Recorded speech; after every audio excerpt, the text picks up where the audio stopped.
Skeet Ulrich is a longtime actor who was here in Austin.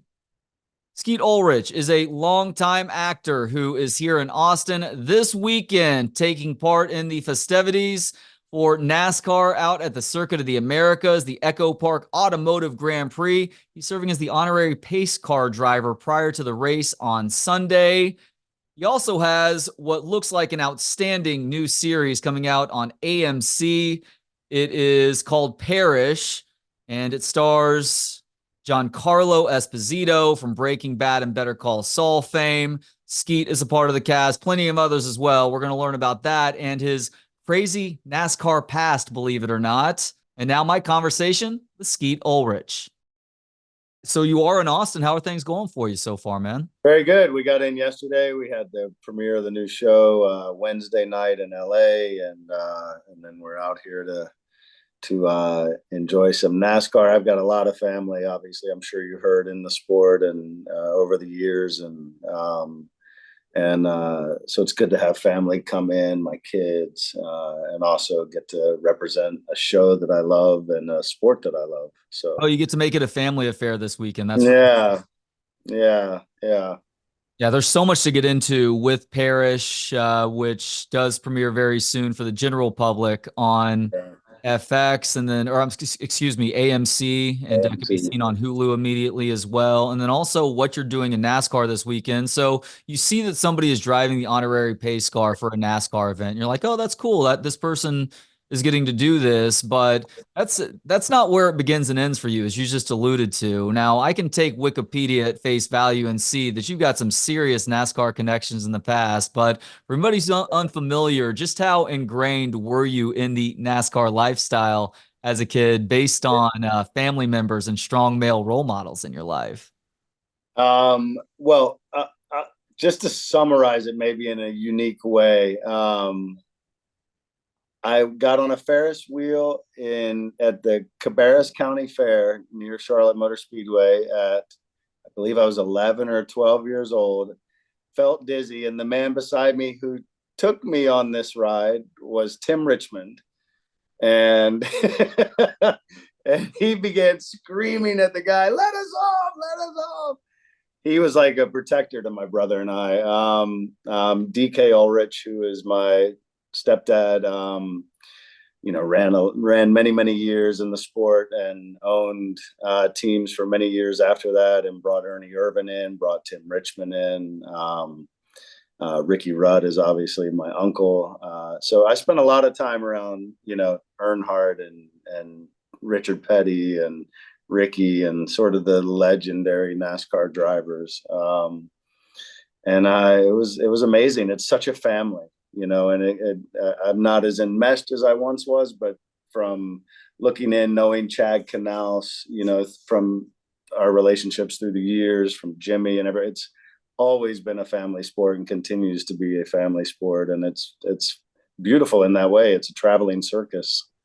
When you're a kid like that, you don't realize that you're amidst these legends. So obviously, the Ferris wheel story is a great one. Like, do you have a fondest memory from just hanging around the sport though when you were a kid? So considering that you were around it a lot of weekends when these races are going on. Yeah, I mean, we were sort of, at that time you qualified on Wednesday. So you got a lot of tracks, or that weren't near to Concord, Rockingham, obviously, North Wilkesboro, stuff around that, that was a day trip.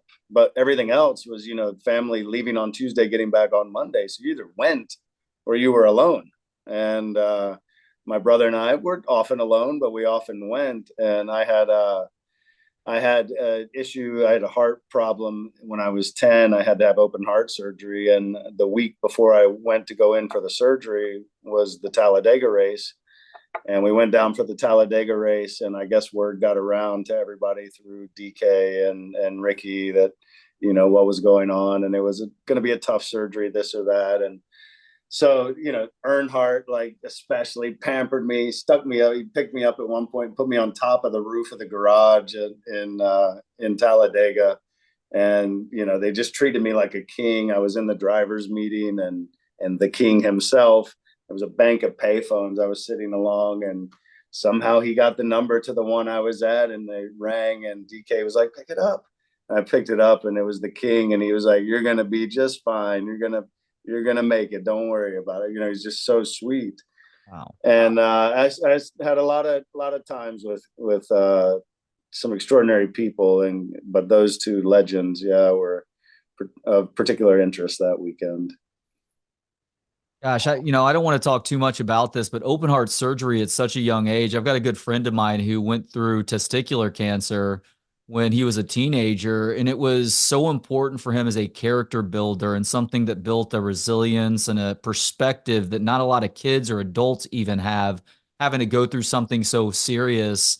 Obviously, it's very scary for you as a kid, not knowing one way or the other, but how important was that moment and who you are today? Oh man, I think it kind of defined so much,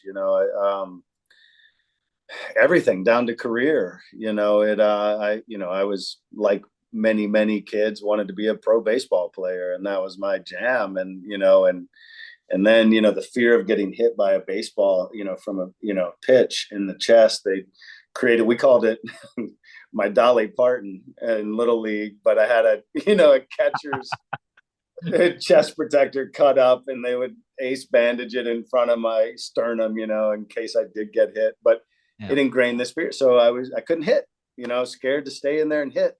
Yeah. So in a way, I know, there's so few of us that go on to be Major League Baseball players, but in a way that sort of changed a trajectory right there. And I started finding other things that interested me, like acting. So uh, yeah, it kind of defines everything. And you're right, in terms of being a human being. I mean, I felt invincible, most of my life, and still in a little bit of ways I do at 54 still feel, invincible, that I've beaten death. So I know what you mean. I know what your friend means. Yeah, it does give you a resiliency and a strength and a scale of what's major and what's not. Yeah. And I don't mean just medically, but yeah. Very important perspective. So, did that keep you from ever getting behind the wheel yourself to race, just because of the concern with the steering wheel maybe hitting you there? No, that wasn't it at all. I mean, it was, everybody was really busy. There wasn't a lot of money to be made in NASCAR at that point in Yeah. the, early 80s. So it wasn't like, we had a ton of money to even, or time for me to even start a go-kart, career, if you will, or somewhere to start, your driving career. I mean, we had dirt bikes, we'd ride them all around. We lived off DeRuyter Road, which is now like Hendrick Lane, where it's every industrial thing to do with NASCAR. But it was, a couple of miles from the speedway. You rode dirt bikes all over out there, but no money, no time to really, invest in bringing along me as a driver or anything. I would have loved it. I, according to Ricky, I have some skills, so Oh, I'll really? take that. Yeah, I'll take that. But I got to hand it down to my son. My son was doing bandoleros at 8. He was doing 110 and bandos at 8 years old, 9 years old, and Damn. yeah, and he had he ran 7 seasons, and then you hit a price point that just becomes a bit unmanageable. I do okay, but I'm not not going to be able to support a race team. So That's yeah. a good way to put it. So, you have served as a grand marshal previously at a NASCAR race. Is this going to be your first time to get behind the wheel of the honorary pace car? Absolutely. I'm not even sure what to expect. I mean, my brother, he works for the company that runs 9 of these tracks, and Speedway Motorsports, and when he talked about it, it sounded like I was driving the pace car the entire race, and I was like, man, that's a bit nerve-wracking. I don't know about that. It can't be it. He's like, Yeah. I think so. And I was like, bro, I don't think so. So I think we're like, doing a couple laps ahead of the pace car, but and Yeah. then we'll peel off and let him have at it. But it's exciting. It's really I can't tell you. Like, I mean, my mom started one of the first PR firms in this business, and she worked at Charlotte Motor Speedway for years, doing everything from bringing in sponsorships to the pre-race stuff to all the different things they did to try and generate fandom, etc. She was responsible for. And so I've had moments where I sat in between the grid as they rolled off pit road, and Ricky waves out the window at me, and like, I've had some really cool moments like that. But this one, it's so cool to get to come back in this way to a sport that I've spent generations around, and in a role and in a show that I can't speak highly enough about. And my experience with Giancarlo Esposito and AMC in general, and this material and this show, I mean, I'm blessed. I am a blessed man to have family around me while I'm doing it. It's a highlight. Yeah, everybody knows Giancarlo from Breaking Bad, of course, and Better Call Saul. He actually looks a lot like the Longhorn men's basketball coach, believe it or not, a guy named Rodney Terry. Look that up after the fact. I will check it out. You'll get a chuckle out of that. And let Yeah. Giancarlo know that too, please, because that's been a running joke ever since Rodney Terry started coaching here a few years ago, or came back to I will let him know. Yeah. Absolutely. But this show Parish looks incredible. Everybody knows about Giancarlo and his acting chops. I hope people aren't sleeping on what you're going to be able to bring to the show too. You said in a previous interview, or probably a couple of previous interviews, if we're being honest, that your character is towing that line, and sometimes not so well, between causing, let's say, and then also fun too. Is it cool to get to play those two sides on screen like that? It's incredible. I always have liked, I remember really being such a big fan of Gary Oldman and Viggo Mortensen in my 20s, and the virility and the tension that they brought to scenes and to characters. And it's, that edge, staying on that edge. But this guy's like got a heart of gold, but he's just keeps messing up and keeps messing up. And so, yeah, I had, put that on the front of my script. His name's Colin, the character. Does Colin bring trouble or does he bring fun? And it's obviously both. You got to do both. So it was an extraordinary experience. He's a Cajun, which is a lot of fun to work with that accent. I had done it one other time, and this one I got to elaborate a little more on it, and that just is a whole sing-song amount of fun that I can't even explain. But yeah, it's an incredible show about a guy who's suffering from so much grief at the loss of his son a year prior to the story starting. A 19-year-old that was murdered in New Orleans, and the story all takes place in New Orleans. And, subsequent to that, his grief sort of overwhelms his ability to run his business. His family's falling apart. They are going to have to sell the house. His daughter's at odds with him. Everything's falling apart. And then an old friend shows up who they had done a lot of crimes together, and this guy went away for 17 years for him and never ratted him out. And that's me. And now his life's on the line and he needs his help. And they get into some stuff. So they get in deep. That sounds exciting. That sounds really exciting. Yeah. I can't wait to hear you do the Cajun accent again too. I know you've said that when you got into acting that you had to kick a Southern accent because you grew up Virginia or North Carolina, technically, that you were? Both, mainly North Carolina, but I was born in Virginia. Okay, so yeah, you grew up in the South and you had to kick that Southern accent to make it as an actor. Yeah. What did you go back to make sure to get the Cajun accent right? Are we going back and watching season 1 of True Detective, or is there something else going on there? It's funny because I couldn't really find anybody that was doing what I wanted to do. I couldn't find the accent anywhere. The one thing that was closest is that Cajun catfish cook dude. I can't remember his name. He's a YouTube sensation.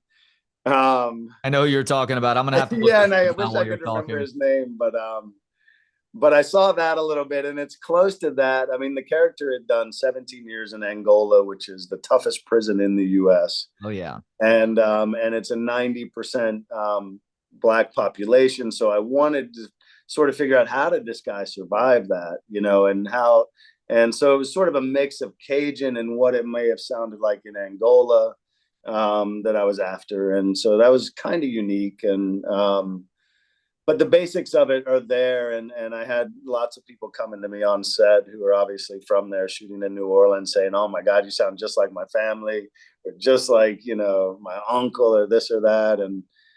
but yeah, I paid a lot of money to go to NYU and lose accents like that, only to like be asked to do them again. That's very But high praise coming from people in the Dubuque, the Bayou State. I was there yeah, at the start of this year for the Longhorns football game against Washington. Man, that city is so unique in so many ways, and it is yeah, very easy. You understand why people may be walking around with 5 to 10 extra pounds because there is so much delicious food, but yeah. it's also extremely decadent as well. I gained 10 pounds over the 5 months we were shooting there. It was easy to do. I could have easily put on 20.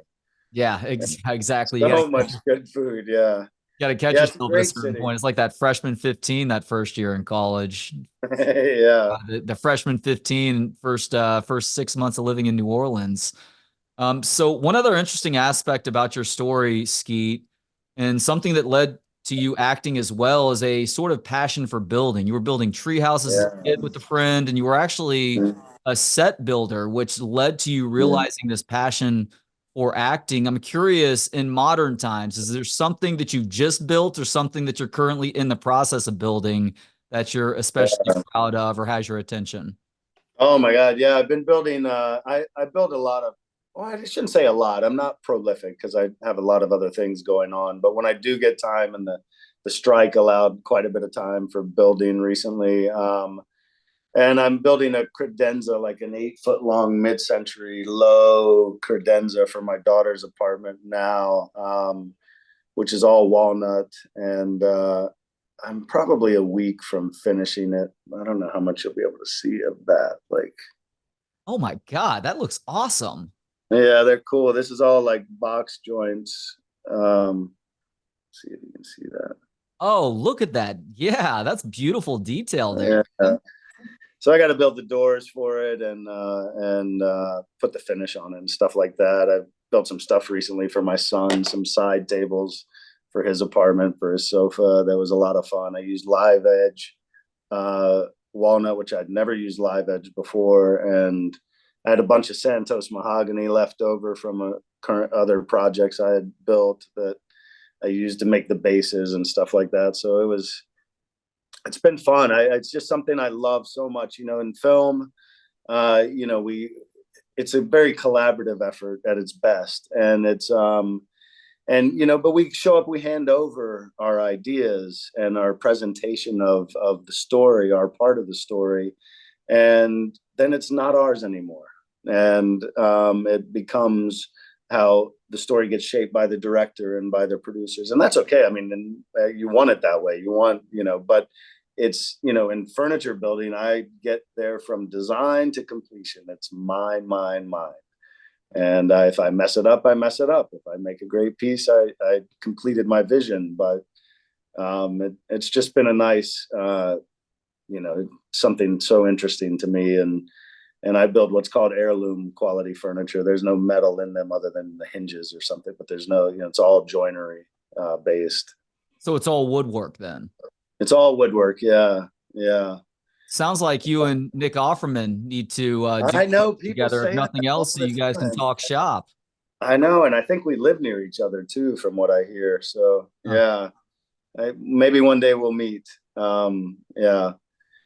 All right, so we have just another couple minutes left, Skeet. I really do appreciate the time today. We're going to finish with this question now because I really enjoy having these sorts of conversations to discover a deeper side to people. And you strike me as a very thoughtful dude from the interviews that I've listened to you do, long form and otherwise. Smart people, accomplished people tend to ask themselves questions. And at a given time, there's generally one overriding question that is top of mind. For you right now, as somebody who's bright and accomplished, is there that one question? If so, what is it? One question that I ask myself lots. That you're asking yourself right now more than any other question, let's say. Yeah, I think I think it's for me at the moment, it's career based. Like, it's a tough career. It's a tough business to maintain. I've been in it 30 some years now, and I wonder if there's a future. I always wonder, do I still have a future in this business? And I say that as I have a show coming out, but like, you just don't know. Things are changing so rapidly, and it's a performer thing, I mean, it's a you want to be doing your best stuff. I don't want to just get by. It's not doesn't interest me. So I ask myself lots. What can I be doing? How can I be bettering myself? How can I stay on point so that I don't lose something I've worked 33 years for, longer for. So yeah, that's on my mind a lot lately. Thank you for sharing that. And thank you for serving as the honorary pace car driver at the NASCAR race this weekend. Can't wait to see that. Giancarlo's going to be out there as well, serving as the Grand Marshal. And you guys star in what looks like an awesome new series on AMC Parish. It premieres next week. So everybody stay tuned. You're going to have an opportunity to watch episode 1. And you got to wait week to week, like old school television. Yeah. Right. It's worth it. Really enjoyed the conversation today, man. Thank you so much for the time. Thank you, man. Thank you for your thoughtfulness, and it was a lot of fun and a lot deeper than one sort of thinks when you go, oh, an ESPN interview, I know it's more than that. So thank you. It obviously is. I appreciate you and what you do, and thanks for getting our show out there. Thank you too, Gentleman Jesus, for the intro and outro music. Hear more of his work at gentlemanjesus.com. Thanks to you for hanging out. For more of the show and to connect on social media, visit booksonpod.com. We'll talk to you next time on Books on Pod.